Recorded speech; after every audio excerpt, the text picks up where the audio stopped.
turma do nono ano A, do nono ano B e do nono ano da Várzea da Cruz. Hoje vamos começar a nossa primeira aula de leitura e interpretação de texto. Vai ser a aula 1 e nesta aula nós vamos conhecer um pouco sobre uma avaliação que vocês vão realizar no mês de novembro, que é chamada Prova Brasil. O que é a Prova Brasil? Vocês já ouviram falar sobre essa prova, na televisão passa, o MEC sempre está nos informando sobre ela e nós vamos ver o conceito com alguns exemplos e ver o que vocês vão precisar saber para realizar a prova. A Prova Brasil é uma avaliação diagnóstica realizada em larga escala, desenvolvida pelo Instituto Nacional de Estudos e Pesquisas Educacionais Anísio Teixeira, INEP, e pelo MEC, que é o Ministério de Educação e Cultura. Então, é uma prova em âmbito nacional. Ela é realizada em todo o Brasil. Essa prova tem o objetivo de avaliar a qualidade do ensino oferecido pelo sistema educacional brasileiro nos ensinos fundamental e médio, e seu resultado é utilizado para calcular o IDEB, que o IDEB significa Índice de Desenvolvimento da Educação Básica. Essa avaliação, essa Prova Brasil, ela é realizada no 5º e 9º ano do ensino fundamental, ou seja, na turma de vocês, que vocês estão no 9º ano, e também na 3ª série do ensino médio. O que vocês deverão saber para realizar a Prova Brasil? A Prova Brasil cobra capacidades que são apresentadas por meio de descritores, que explicitam o que os estudantes precisam dominar. Esses descritores são habilidades que vocês deverão ter, no caso de língua portuguesa, vocês deverão ter no âmbito da leitura e interpretação de texto.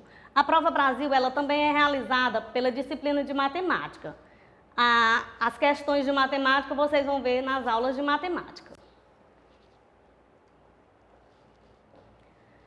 Em língua portuguesa, com foco em leitura, são avaliadas habilidades e competências definidas em unidades chamadas descritores, agrupadas em tópicos que compõem a matriz de referência desta disciplina.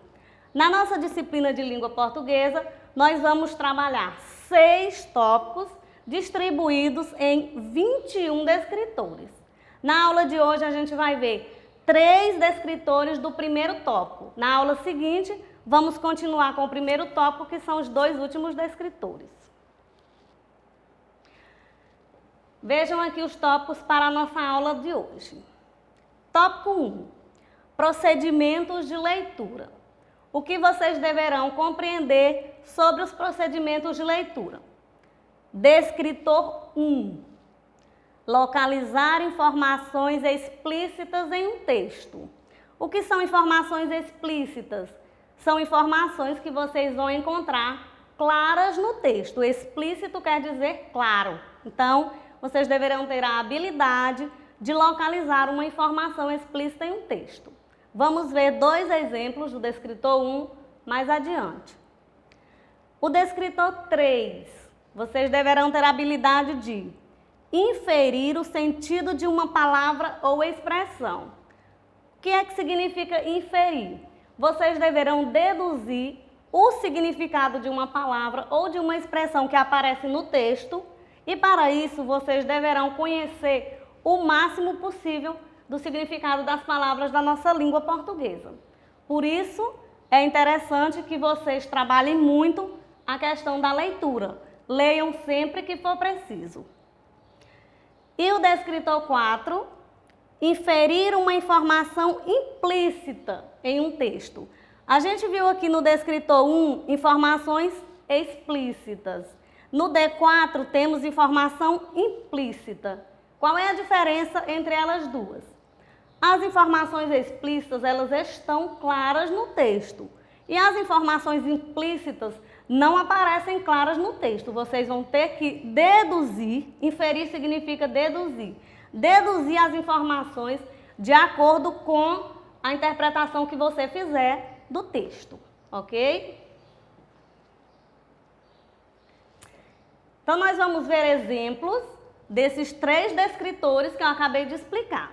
Vamos primeiro para o descritor 1, que o descritor 1, vocês vão inferir o significado de uma palavra explícita no texto. Leia o texto abaixo e responda. Cajueiro. Planta nativa do Brasil.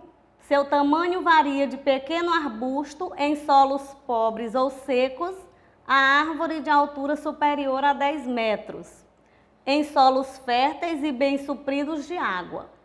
Do suco de caju se prepara um refresco, a cajuada.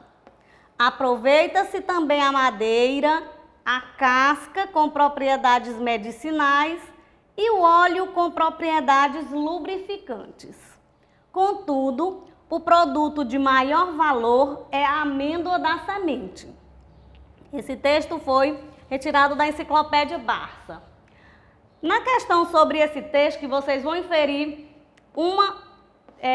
um conhecimento explícito, a pergunta vai ser essa que está na última linha. Qual vai ser o produto de maior valor do cajueiro? Que a resposta é a amêndoa da semente. Essa informação está clara aqui no texto, mas vamos ver a questão.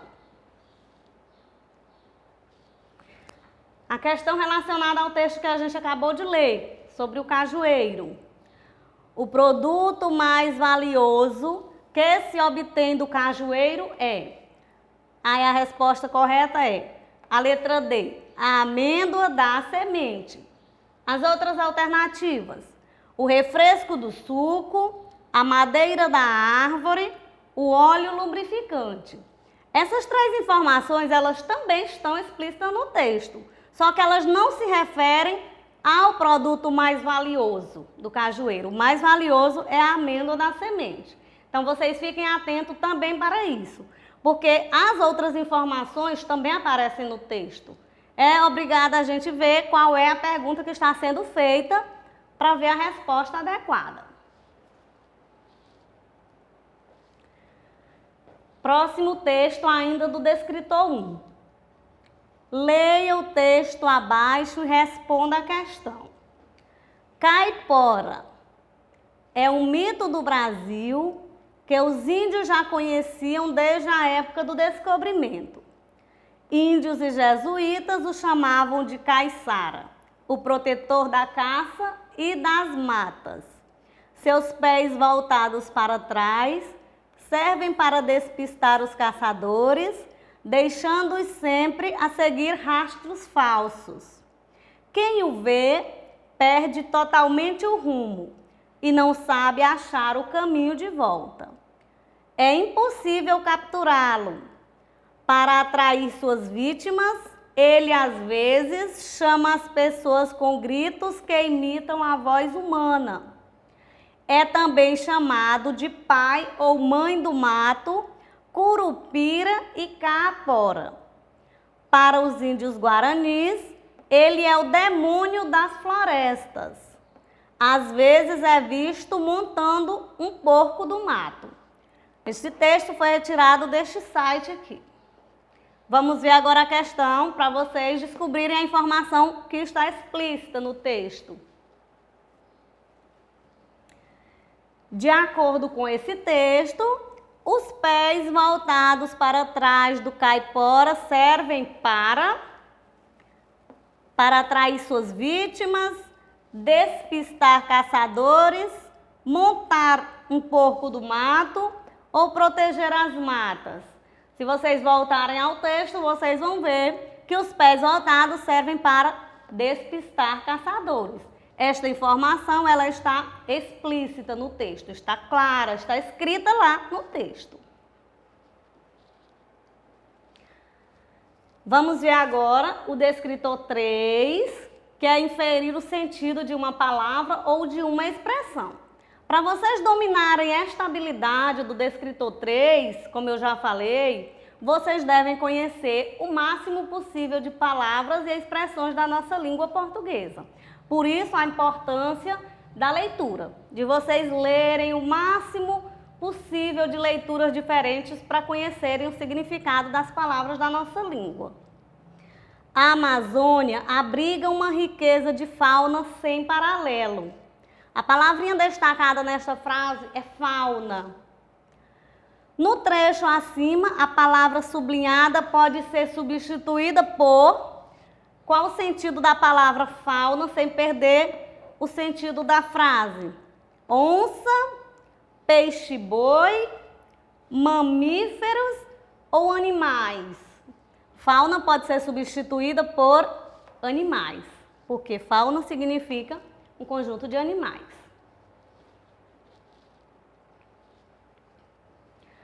Outro texto ainda do descritor 3, que ainda é inferir o sentido de palavras ou expressões no texto. Leia o texto abaixo. Onde estou mesmo? Cabeça no mundo da lua em plena sala de aula. Notas em queda livre, falta de disposição para tudo e reclamações cada vez mais frequentes por bagunça. Brigas e discussões em classe.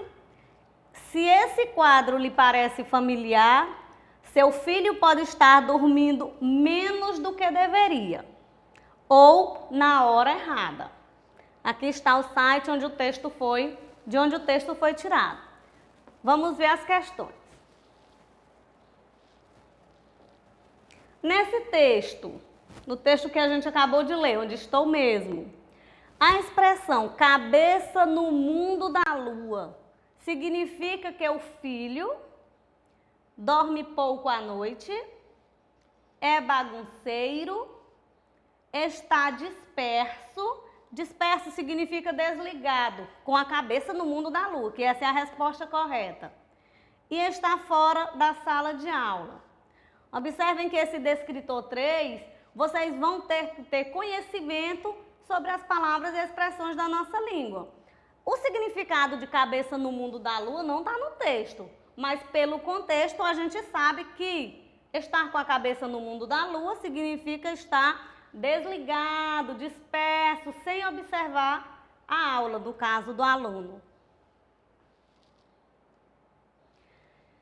Vamos agora para o descritor 4, que é o último descritor da aula de hoje. Leia o texto abaixo. Como ser educado? Se você quer saber como ser educado e se tornar um verdadeiro cavalheiro, siga as orientações abaixo. Mantenha a calma e o autocontrole. Um verdadeiro cavalheiro evita a oportunidade de reagir e fazer uma cena dramática. Independentemente das circunstâncias, mantenha a calma e reaja adequadamente às situações.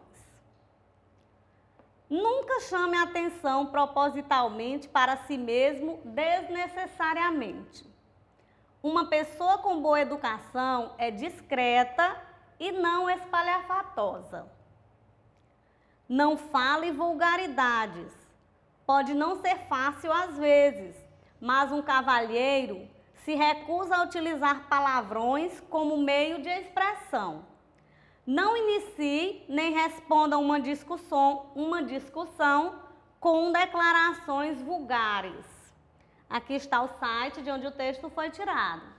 Então, vamos ver a questão para vocês descobrirem a resposta. O texto nos orienta de como se comportar e ser educados na sociedade. Em sua última dica, ele nos induz a não falar vulgaridades. Ou seja, então vocês vão ter nessa questão que ter a habilidade de descobrir o que significa falar vulgaridades, não falar vulgaridades no caso. Não falar vulgaridades significa não falar coisas erradas, falar com clareza e postura correta, a não falar palavras impróprias e xingamentos, ou a falar corretamente e com postura correta? A resposta, a letra C. Não falar vulgaridades, quer dizer não falar palavras impróprias e xingamentos, palavras desapropriadas, né? E nosso último texto, do descritor 4, também quer você inferir o sentido de uma palavra no texto. Leia o texto abaixo. A galinha dos ovos de ouro. Uma pessoa tinha uma galinha que punha ovos de ouro. Crendo que ela tinha dentro do ventre um monte de ouro, matou-a e viu que ela era igual às outras galinhas. Na esperança de encontrar toda a riqueza de uma só vez, ficou privada até de um pequeno ganho. Aqui abaixo, fábulas completas, Esopo, está o site de onde foi tirada a fábula, o texto A Galinha dos Ovos de Ouro. Vamos ver a questão para vocês descobrirem o sentido das palavras implícitas no texto. Esta história ensina que a esperança dá riqueza às pessoas, as galinhas colocam ovos de ouro, devagar se vai ao longe, ou quem tudo quer, tudo perde. Observem que no texto essa informação ela não está clara, não está explícita, mas nós vamos descobrir pela interpretação que fizermos do texto. A interpretação que a gente faz dessa fábula é que quem tudo quer, tudo perde, ok? Então, gente, vou fechar aqui. Pela aula de hoje, a gente vai ver esses 3 descritores do primeiro tópico. Nós vamos enviar atividades com questões relacionadas a esses 3 descritores para vocês responderem. E vamos enviar uma produção de texto também para vocês realizarem em casa, ok? Na próxima aula, nós vamos trabalhar 2 descritores deste tópico 1. E vamos ficar trabalhando os descritores até novembro. Tenham uma boa aula e tchau! Vamos estudar, e tirar